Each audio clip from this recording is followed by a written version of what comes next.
हमारे राज्य चुनावी साल है। प्रधानमंत्री जी का आना जाना होगा, कभी गमछा कांधे पे होगा, कभी गमछा सर पे होगा, लिट्टी के साथ भी स्नेह बढ़ेगा। लेकिन बिहार के कुछ सवाल है। तो जैसा आप देख सकते हैं कि इंडिया गठबंधन हमारे तमाम साथी नुमाइंदे अलग अलग दलों से आपके समक्ष हैं। मैं संक्षेप में कुछ बातें आपके समक्ष रखता हूँ और उससे पूर्व एक चीज कहता हूँ कि ये प्रेस कॉन्फ्रेंस जो हम इंडिया गठबंधन की ओर से कर रहे हैं, ये डेडिकेटेड है पीएम की विजिट के मद्देनजर बिहार के सवालों के लिए, और ये आपका हमारा साझा सरोकार है। क्योंकि आप और हम भले दो अलग भूमिका में हो, लेकिन हमारा मानना है कि बिहार की तरक्की के बगैर देश की तरक्की की कल्पना करना बेईमानी होगा, बल्कि बेईमानी होगी, डिसऑनेस्टी है। तो माननीय प्रधानमंत्री जी से पहला आग्रह है कि प्रधानमंत्री जी को मैं परसों सुन रहा था, परसों भुज में बोल रहे थे, पहलगाम की पीड़ा के बाद इस देश ने मैं भुला दिया था, हम के माध्यम से बात हो रही है।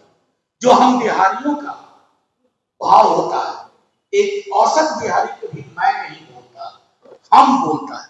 लेकिन प्रधानमंत्री जी अतिरेक में और न जाने किस चीज में बह करके मैं बोलने लगे।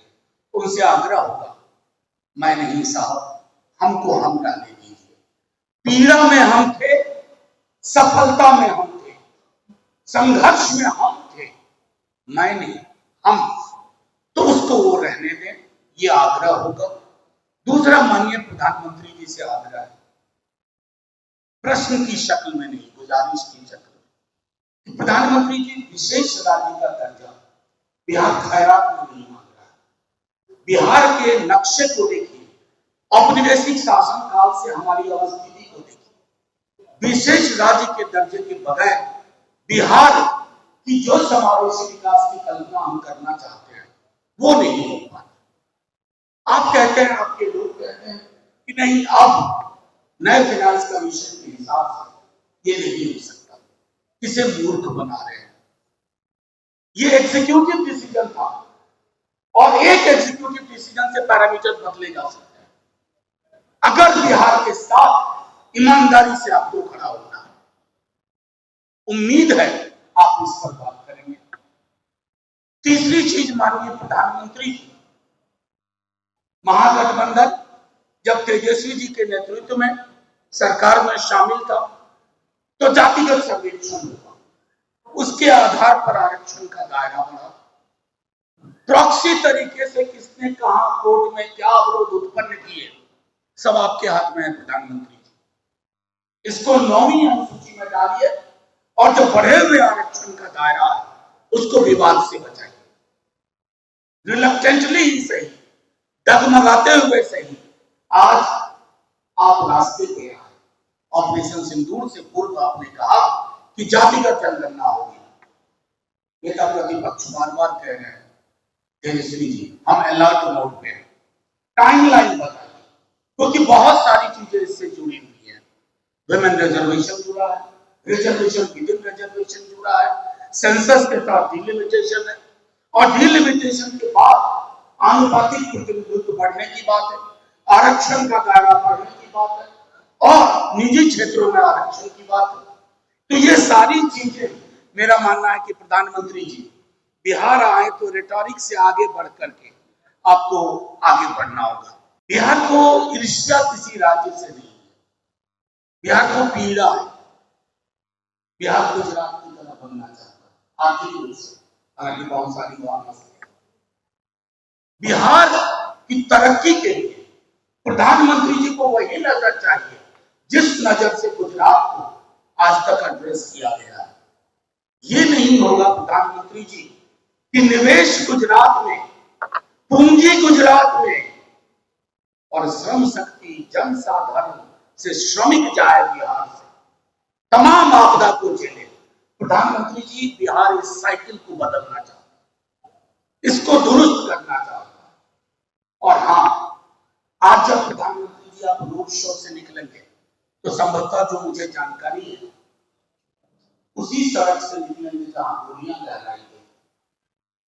प्रधानमंत्री जी बस गुजर जाने को गुजर मत जाइएगा, थोड़ा ठहर जाइएगा और सोचिएगा बिहार की गवर्नेंस क्या है, कौन चला रहा है बिहार को।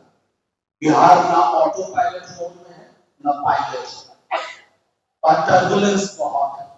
तो प्रधानमंत्री जी चुनावी साल है, लेकिन बिहार चुनाव तक ही अपने अस्तित्व को नहीं देखता। इस बात को ध्यान में रखते हुए बिहार में सौहार्द कैसे बरकरार रहे, जो मैंने पहले कहा कि बिहार हम की भावना से, इस हम को भय और नफरत की आग में मत छोड़िएगा। हम बहुत भुगत चुके हैं।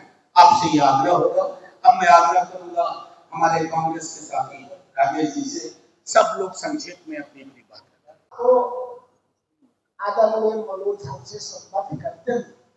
संक्षिप्त में मैं छोटा सवाल करता हूँ, क्योंकि बिहार की चिंता हमें भी है, आपको भी है, कभी कभी नीतीश जी को भी होती थी बिहार आएंगे तो बिहार के विकास में हो सकता है मोदी जी भी आंसू बहाएं। मैं इसलिए इस बात को कह रहा हूँ कि आज से 4 दिन पहले शासी परिषद का बैठक दिल्ली में हुआ।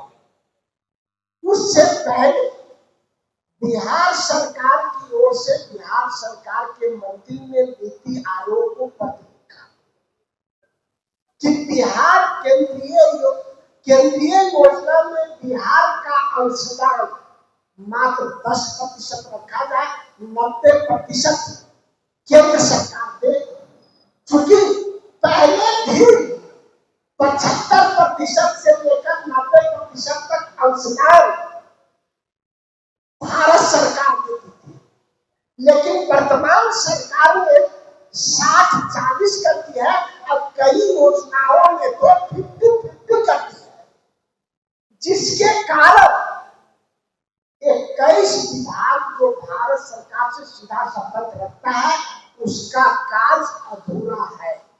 अगर आप 90% अंशदान नहीं देते हैं तो बिहार अपने विकास का अल्पकालीन, मध्यकालीन और दीर्घकालीन लक्ष्य को पूरा नहीं करेगा। ये पत्र लिखे, लेकिन मुख्यमंत्री जी पत्र तो लिखे, दिल्ली में जाकर उस बैठक में नहीं गए। क्या मतलब है भाई? जो पीएम से आपको डर लगता है, ठीक है, आप वहां गए, एनडीए के बैठक में शामिल हुए, विकास की बैठक से आप दूर रहे। चलिए, प्रधानमंत्री जी आ रहे हैं, आपकी मुलाकात होगी, आप प्रधानमंत्री से यही बात सीधा कह दीजिए कि अगर आप 90% अंशदान नहीं देते हैं तो बिहार का विकास रुक जाएगा। अगर नहीं देते हैं तो नीतीश कुमार जी आप क्या करेंगे? आप जानते हैं कि आपने विशेष नागरिक दर्जे की मांग को छोड़ दिया, विशेष पैकेज भी छोड़ दिया है, फिर बिहार विकास कैसे करेगा? क्योंकि बिहार के विनाश में एक ट्रबल इंजन बड़ा कारण है। नरेंद्र मोदी जी आते हैं, बड़ी बड़ी बात करते हैं, सिर्फ उतना ही 5 और छोटे छोटे सवाल है कि नरेंद्र मोदी जी इससे पहले आप आए थे, जितने योजनाओं की घोषणा की थी, 1.25 लाख करोड़ की बोली लगाई थी, क्या वो सब पैसे खाकर के गुजरे? नहीं। स्वास्थ्य पे आपने जितनी बड़ी बड़ी बात की, यहाँ पे क्या आपने दरभंगा में एम्स भी खोल दिया, हो सकता है उसमें मंगल का इलाज हुआ हो, बाकी का इलाज तो अब तक नहीं हुआ है। आप उद्योग के बारे में बोले थे कि चंपारण के चीनी मिल से चीनी बनेगी, हम उससे चाय पिए। कौन सा चीनी मिल से आप चाय पी रहे हैं? पढ़ाई के बारे में आपने देखा किस कतार में लोग बच्चे लगे हुए बाहर जाने को। किसानों की आय दुगनी की बात तो आप किए थे, कहाँ? सबको पक्का की मकान किए थे वादा, कहाँ? दलितों पे अत्याचार तो कमल की सरकार में बढ़ गई है। अब गोलियों के बौछार तो ऐसे हो रहा है, कभी कहते थे पहले गोली चलती थी, अभी तो गोली फुलझड़ी की तरफ चल रही है।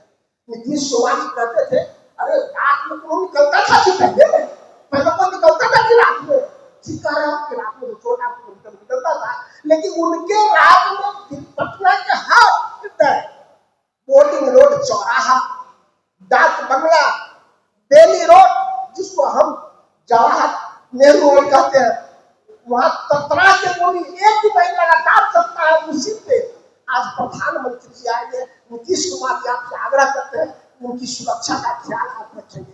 धन्यवाद।